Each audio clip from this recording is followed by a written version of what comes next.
السلام عليكم ورحمة الله. بحب أرحب بكل أصدقائي من طلبة وطالبات الصف الرابع ابتدائي برايمري جريد 4، وكمان برحب بأعزائي من الأمهات والآباء الموجودين معانا. الفيديو ده يا أصدقائي خاص بالإكسرسايز والتمارين على Lesson 7 Unit 1 بعنوان Descending and Ascending Numbers. طب عشان ما نضيعش الوقت يلا نبدأ بسرعة إكسرسايز. بحب أفكر كل أصدقائنا لو في حد لسه ما اشتركش في القناة يا ريت تشترك دلوقتي وتدوس على اللايك وزر الجرس علشان يوصلك كل الدروس والفيديوهات اللي احنا بننزلها.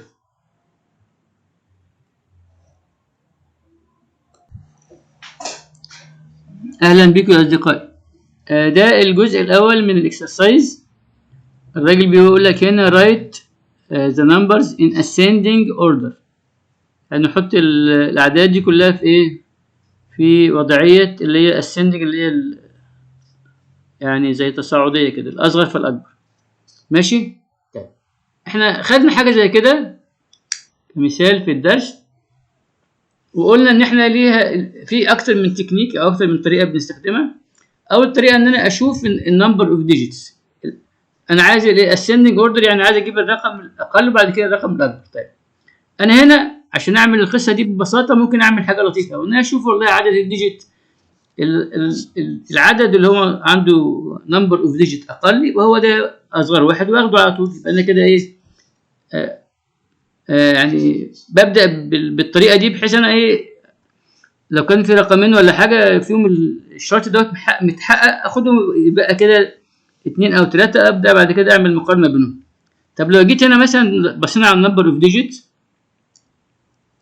رقم ايه ديت فيها كم ديجيت بتاع كم نمبر اوف ديجيت؟ 1 2 3 1 2 3 1 2 3 9 ديجيت.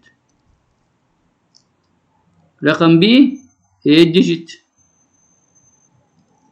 رقم بي دي 8 ديجيت.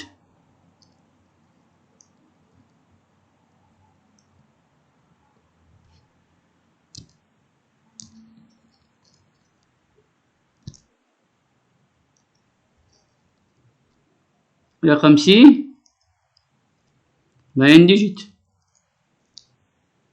رقم دي برضو 9 ديجيت. رقم اي في هنا ايه، في 7 ديجيت. يبقى عندي في نمبر واحد 7 ديجيت ونمبر واحد 8 ديجيت، اوتوماتيكا انا هبدا بيهم. يبقى كده اقل واحد اللي هو ايه، اللي هو ال 7 ديجيت اللي هو رقم اي، فابدا ارصه بهذا الشكل، اقول والله اقل واحد يبقى مش شرط كده، يبقى 4 7 0 0 0 0 4 5 8 4 5 8. اللي بعديه اللي هو هيكون ايه، احنا كده خدنا ايه، خدنا اقل واحد اللي هو ايه عنده 7 ديجيت اللي هو خدنا ده، يبقى ده خلاص خدناه، حط عليه علامة صح كده خلاص. اللي بعديه هيبقى اللي هو عنده ايه، اللي عنده 8 ديجيت اللي هو ده اللي هو رقم بي، لان ده ايه عنده ايه، ده عنده 8 ديجيت، وبالتالي ده يعتبر ايه اقلهم، يبقى ناخده هو كمان 4 7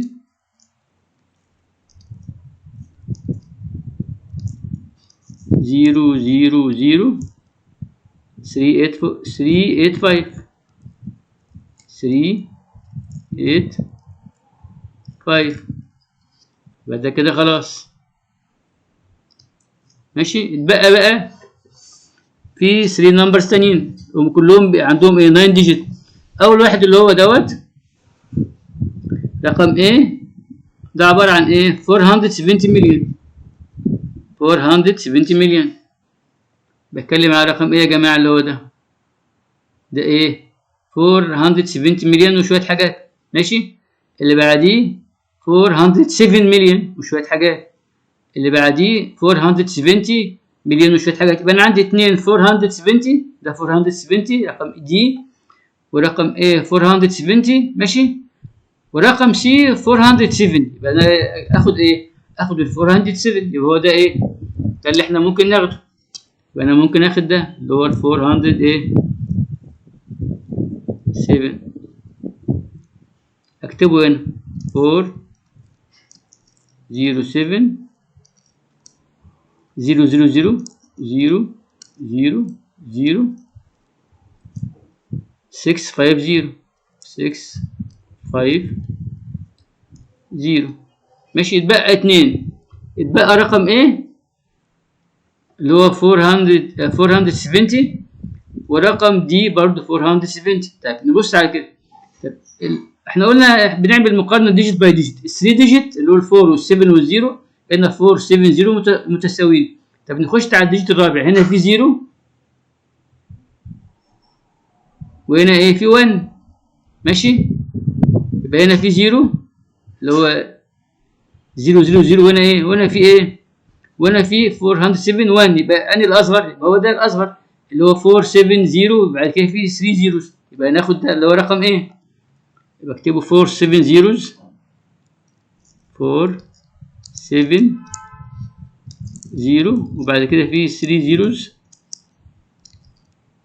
وبعد كده 538 538. الاخير بقى اللي احنا قلنا عليه يبقى 470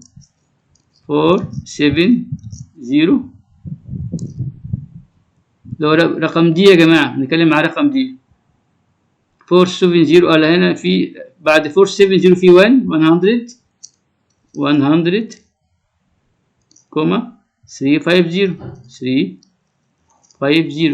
يبقى انا كده يا اصدقائي رتبت النمبرز اللي موجوده عندي. جزء اخدته من خلال طريقه النمبر اوف ديجيتس اللي هو النمبرز اللي عندها ديجيت اقل تبقى هي الاقل وبنرص بهذا الشكل. وبعد كده لما يكون في مجموعه من الارقام رقمين او 3 او عددين او 3 عندهم ذا سيم نمبر اوف ديجيت نفس العدد من الديجيت بقدر اعمل مقارنه بيهم ايه ديجيت باي ديجيت. تمام كده؟ هل الفكره واضحه؟ طب تعالوا نخش على الجزء الثاني من الاكسرسايز. ده الجزء الثاني اصدقائي من الاكسرسايز. الراجل هنا بيقول لك ايه list the following in an ascending order use standard form. خلي بالك هنا الستاندرد فورم. كلمه ستاندرد فورم دي معناها ان هو عايز بعد ما ترتب الحاجات دي ترتبها بالستاندرد فورم. يعني هنحول الاخيره دي اللي هي واخده الوورد فورم هنحولها الى ايه الستاندرد فورم ونرتبهم بعد كده مع كلهم ايه في شكل الستاندرد فورم. تمام كده؟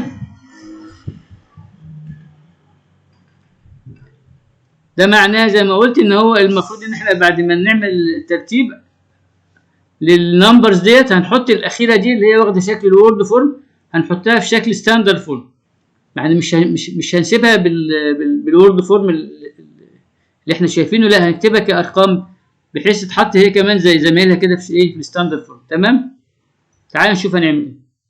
اول حاجه زي ما قلنا عليها ان احنا بنشوف النمبر اوف ديجيتس بحيث دي تساعدنا اكتر في ايه بشكل سريع في الترتيب.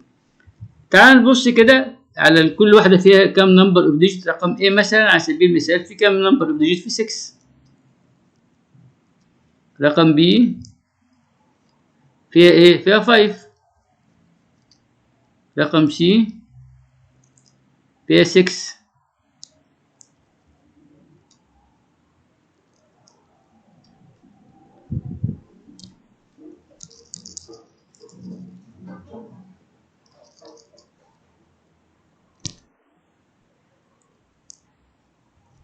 رقم دي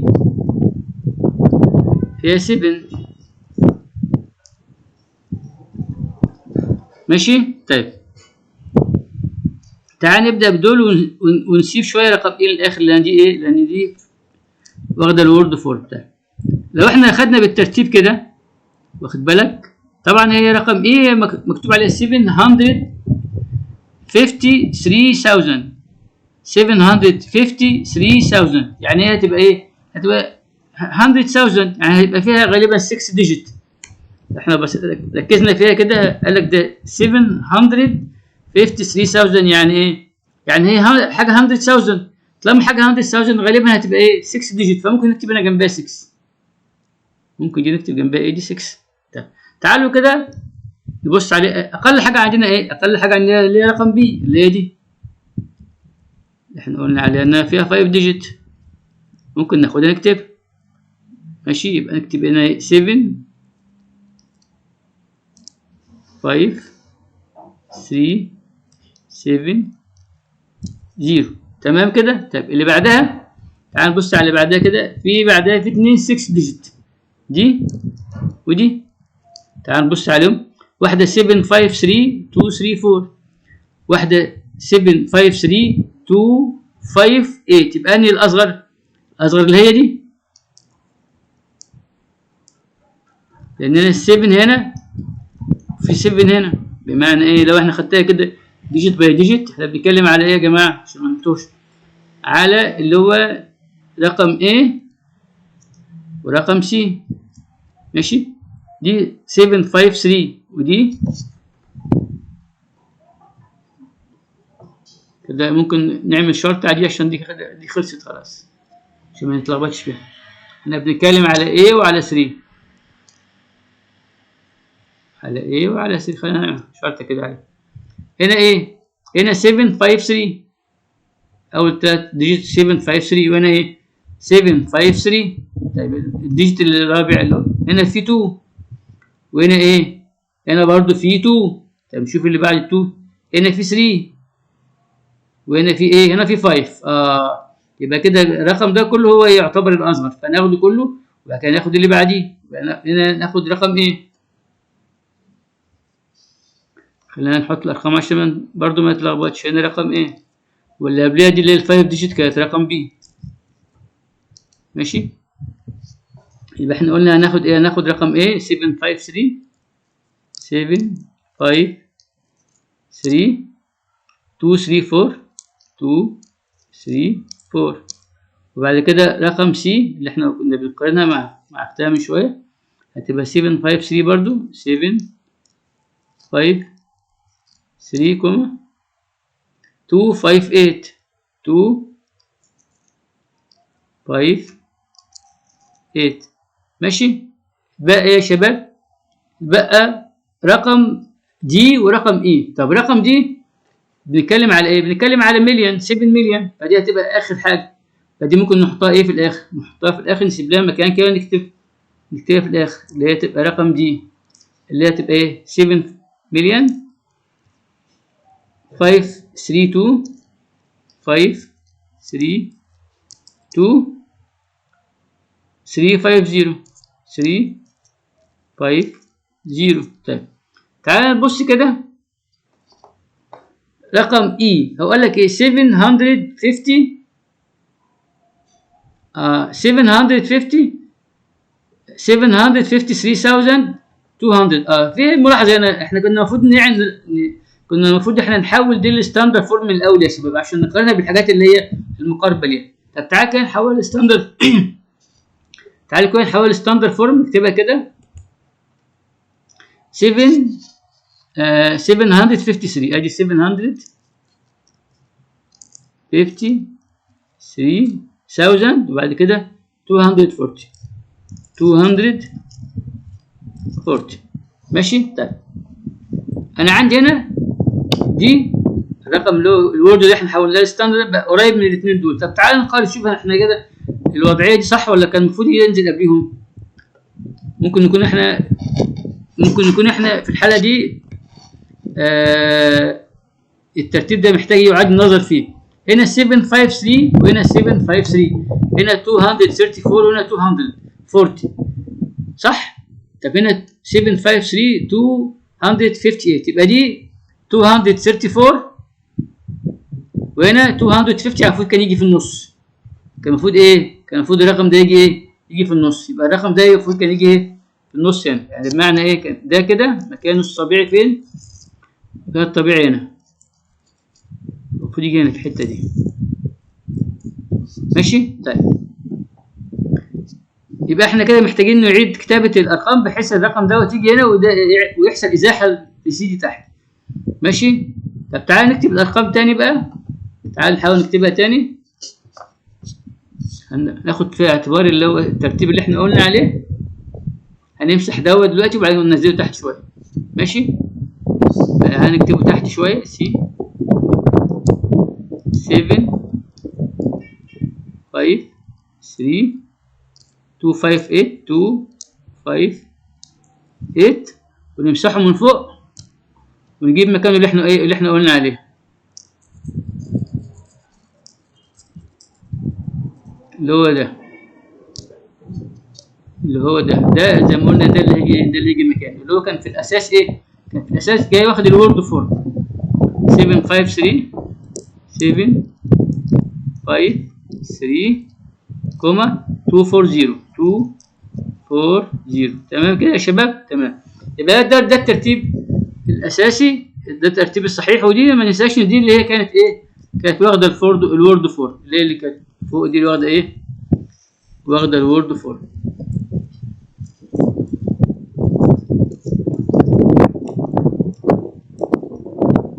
ماشي؟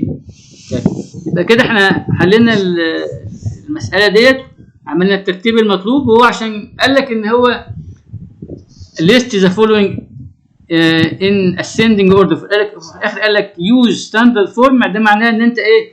المفروض في هذه الحالة تحول الوورد فورم دي تحولها لستاندرد فورم، ولما تيجي ترصها بالستاندرد فورم زي ما احنا عملنا كده. ماشي؟ لو كان قال حاجة غير كده كنا هننزلها بنفس ايه؟ بنفس الصيغه او بنفس الشكل الوورد اللي هو جايبه فيه، بس هو عشان قال يوز ستاندرد فورم فاحنا حولناها كلها ايه؟ الى ستاندرد فورم. ماشي؟ تمام كده يا شباب؟ تمام.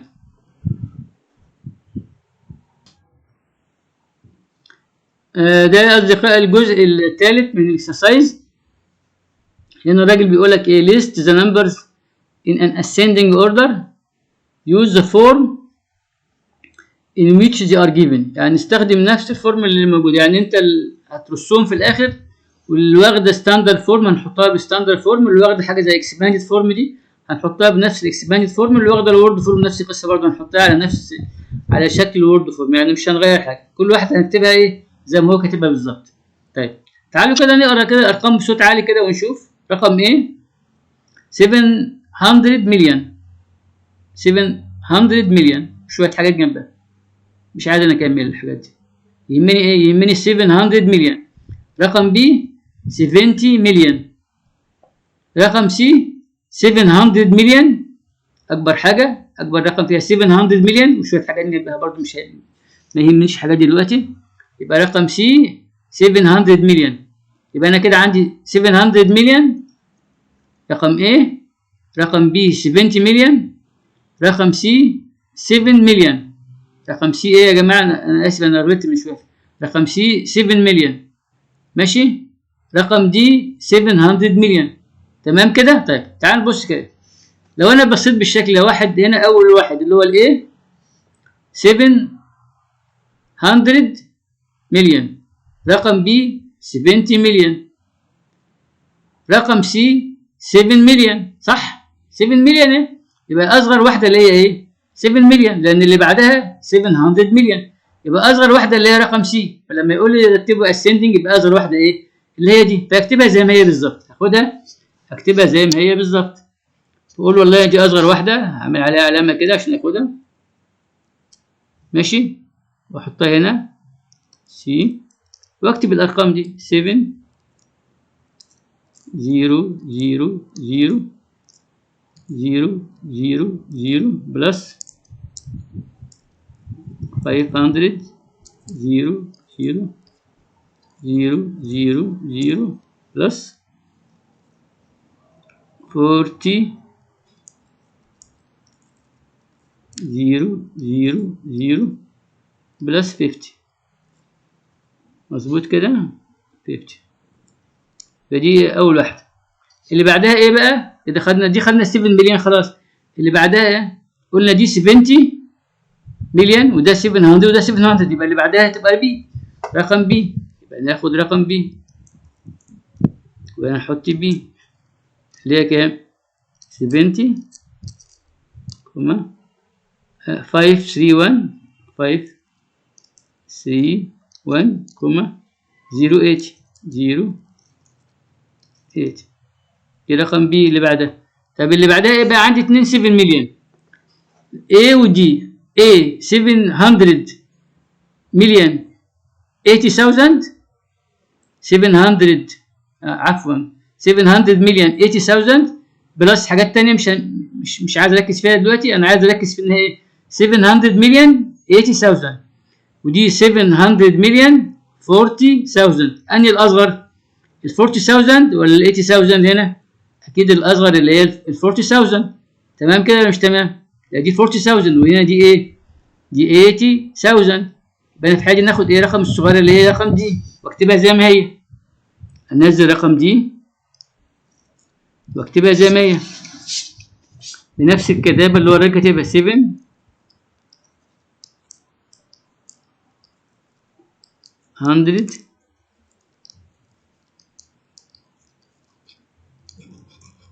مليون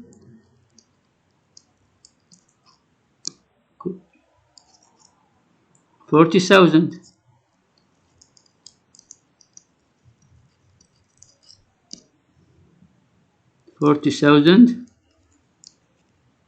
وبعد كده 20.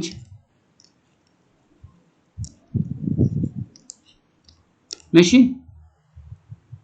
يبقى كده خلاص رقم دي. اخر حاجه رقم ايه؟ اللي 700 مليون 80 وبعد كده 400. تمام كده يا شباب.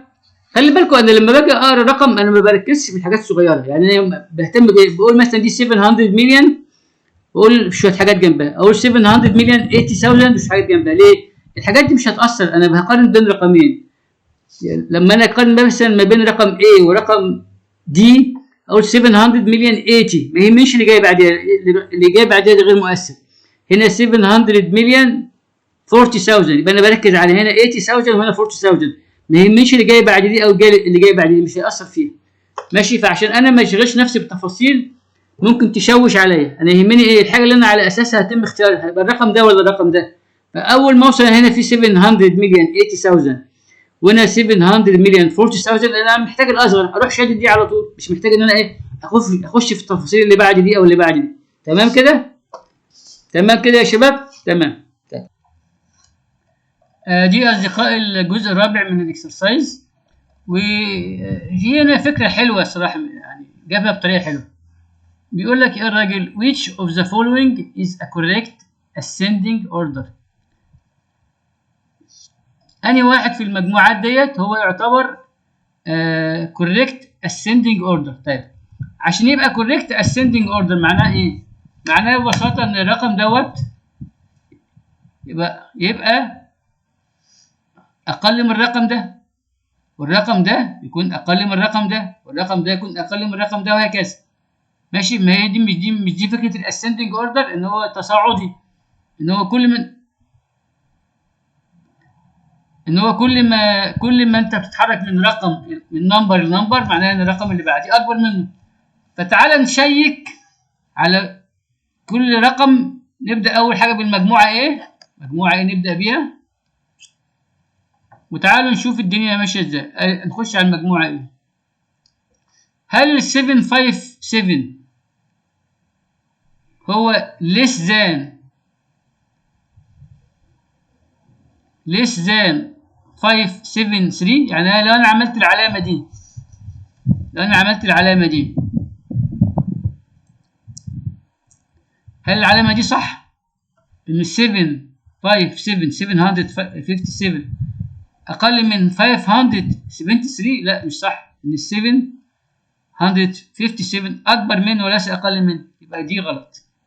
يبقى رقم ايه ده ايه؟ ده غلط، ده مش كوريكت. تخش على رقم بي. هل انا اقدر احط العلامه دي ان 573 اقل من 757؟ صح، هي فعلا كده. طب نخش على اللي بعدها.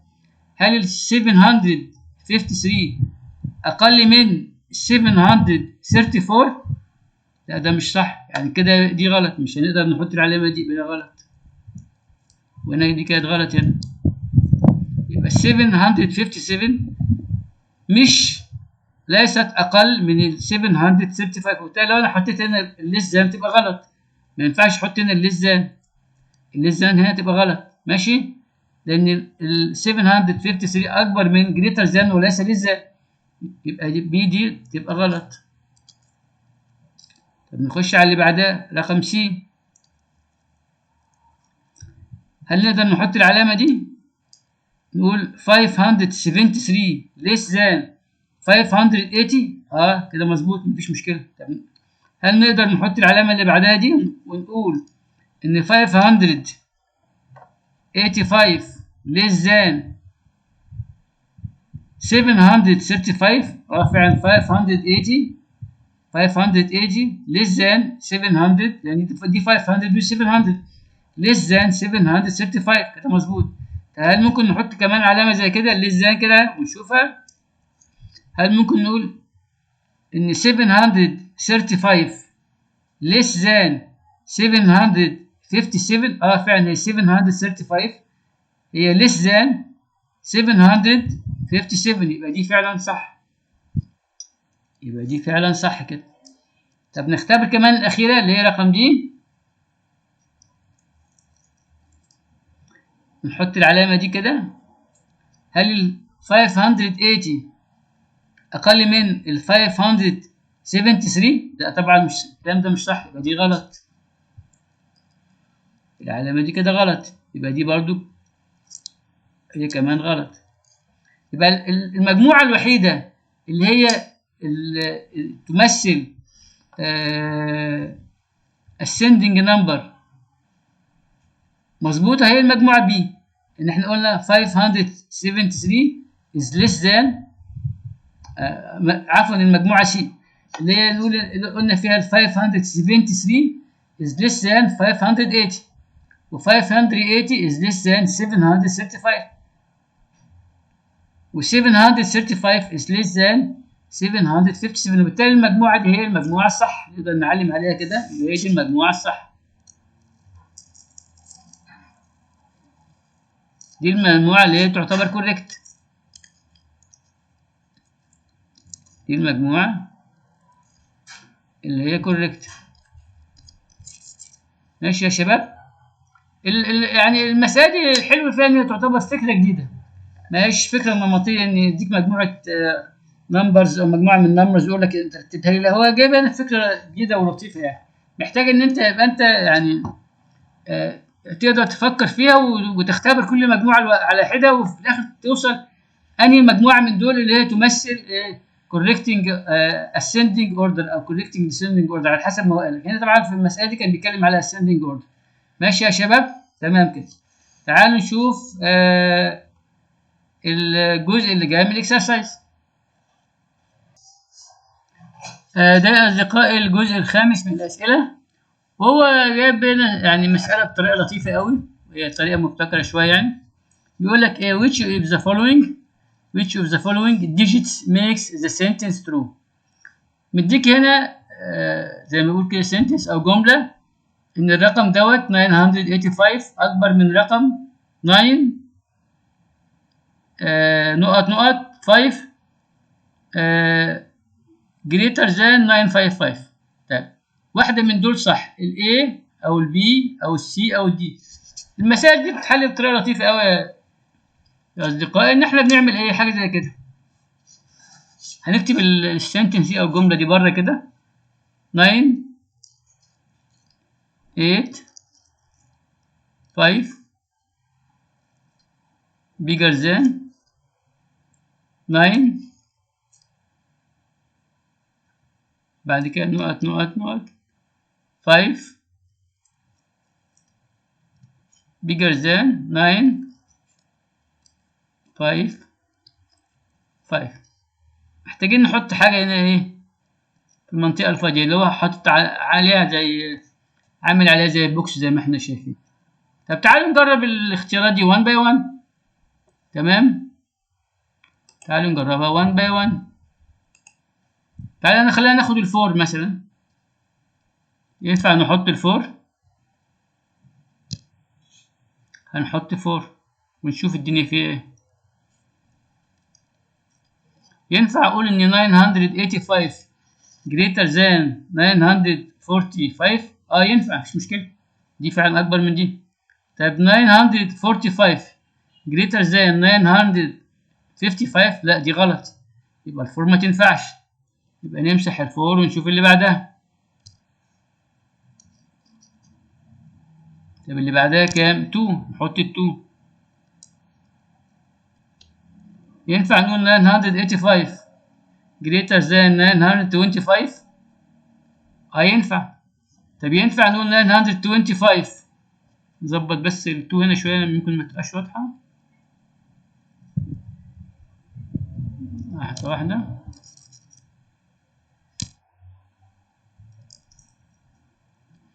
تمام كده. ينفع نقول قلنا ينفع نقول 985 greater than 925؟ ينفع.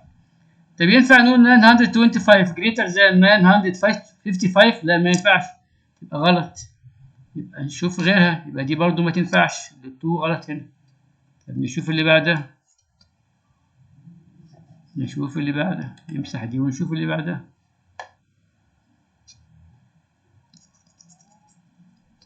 ناخد اللي هي ايه؟ ال6. احنا خدنا ال4، خدنا ال4 وخدنا ال2، الاثنين ما ينفعوش. طب نجرب، تعال نجرب ال6 اللي هي خدنا الايه وخدنا البي. بنجرب السي دلوقتي. نحط هنا 6. ينفع نقول ال 985 greater than 965؟ ينفع، هي بالفعل أكبر منها. طب ينفع نقول 965 greater than 955؟ ينفع برضه. ال 6 هي بتخلي السنتنس دي مظبوطة، بتخلي السنتنس دي الجملة دي مظبوطة 100%. طب احنا لو جربنا ال 8، خلينا نشوف ال 8 كده. لو حطينا ال 8 مثلا، ينفع نقول 985 هتبقى دي 985. ينفع اقول 985 greater than 985؟ لا ما ينفعش نقول greater than، لانها بتساويها، وبالتالي حتى اللي هي ال 8 دي برضو ما تنفعش. يبقى الوحيده اللي تنفع هي ال 6، وبالتالي ممكن نحط هنا بالمربع ده ال 6. تمام كده يا شباب. دي مسائل من المسائل اللطيفه البسيطه اللي فيها فكره حلوه، ان انت ممكن انت تحلها مثلا في دقيقه او في اقل من دقيقه، بس انت تكون شفت الفكره دي، وانت يعني تكون انت بالفعل يعني ما تتلخبطش لما يجي لك حاجه بالشكل ده. ماشي تمام كده يا شباب. تمام. ده يا اصدقائي يعتبر الاكسرسايز رقم 6، وفي نفس الوقت يعتبر الاكسرسايز الاخير على ليسون 7. الراجل بيقول لك ايه؟ create a number that is greater than 780,000. بعد كده 635. ماشي. 780,000 635 and a number that is less than نفس الرقم. Then write the numbers in an ascending order. The greater number is, the smaller number is. تعالوا كده. الفكرة هنا فكرة بسيطة، بس يعني ممكن يعني بعض الأصدقاء يتلخبطوا فيها. هو الراجل مديك رقم واحد ومكرره مرتين. خلي بالك انت، ده رقم واحد ايه وهو مكرره مرتين، مش رقمين مختلفين. الرقم عبارة عن ايه؟ تعال نكتبه كده. 7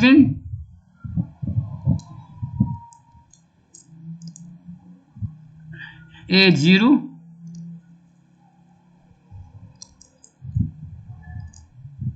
6 3 5.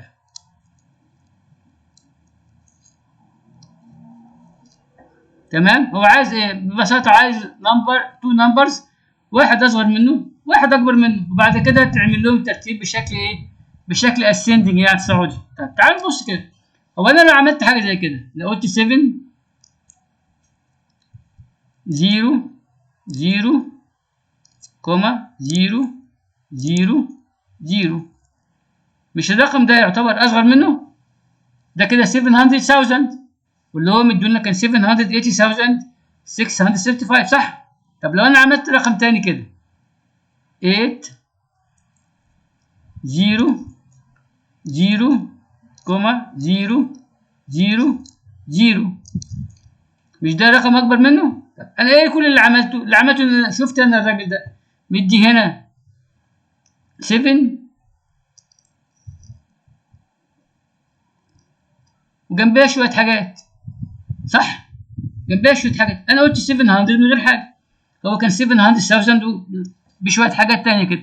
انا قلت هختار 700,000 بس، ماشي. وبالتالي كده جبت ايه؟ جبت الرقم الاصغر منه. طب لما اقول ان هو كان الرقم دوت يمثل 780,000، طب لما انا اجيب 800,000 مش يعتبر ده اكبر منه؟ يبقى انا كده جبت الرقم الاكبر منه او نمبر اكبر منه. تمام. طب انا كده نفذت اللي هو عايزه. جبت نمبر او جبت عدد اقل من اللي هو مديهولي، وجبت عدد اكبر من اللي هو مديهولي. وعشان نخش في تفاصيل، شفت ده في ايه؟ ده 700 وشويه كسور، فالرقم اللي اقل منه هيبقى 700,000 والرقم اللي اكبر منه هيبقى 800,000. طب الايه ذا جريتست نمبر وذا سمولست نمبر؟ ولا ده ذا جريتست؟ ده يعتبر ايه؟ ذا جريتست.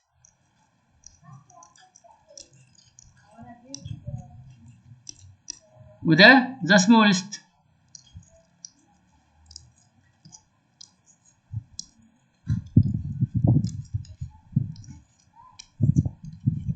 تمام كده المسألة اتحلت بأبسط ما يكون، غير ما أتعب نفسي ولا حاجة خالص. هو كان 700 ومعاه شوية إضافات، 780,000، فأنا قلت والله الرقم اللي أصغر منه هيبقى 700 بس، والرقم اللي أكبر منه هيبقى 800,000 بس. بدل ما ده 780,000 وشوية حاجات معاه، شلت الحاجات دي كلها بقت 700 بس، وده يعتبر الرقم الأقل منه. والرقم الأكبر منه بدل 7 دي خليتها 800,000 وبس. خلاص أنا كده ببساطة جبت رقم أقل منه ورقم أعلى منه، ورتبتهم زي ما احنا شايفين كده بالشكل ascending، وكتبت له والله ده السمولست نمبر وده ذا جريتست نمبر. كده المسألة اتحلت.